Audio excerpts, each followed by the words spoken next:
خیلی سریع بیا بهت بگم چجوری میشه ساعت مطالعه رو بالا برد. روش یه قانون 5 ثانیه یعنی چی؟ یعنی میگه آقا مغزت عاشق تعلله، تا 5 بشمار، بعد مثل یه موشک هایپرسونیک نه بلند شو و سریع درس شروع. روش بعدی تکنیک پومودورو. یعنی چی؟ یعنی آقا 25 دقیقه مطالعه دقیق کن، 5 دقیقه استراحت مطلق. یعنی چی؟ یعنی به مغزت نگو که بیا آقا 4 ساعت بخون، بگو بیا فقط 25 دقیقه. اینجوری مغزتو گول میزنی. آخه منم همینجوری گول میزنم. و اما روش آخر که حفظ کردن اسمش هم سخته، ساختن زنجیره تمدید نشدنی.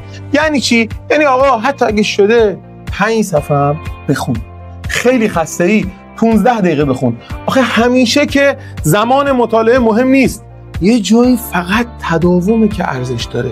با این کار تو ثابت قدم بودن رو یاد میگیری که به نظرم خیلی هم با ارزش داره. کدوم روش رو انتخاب میکنی؟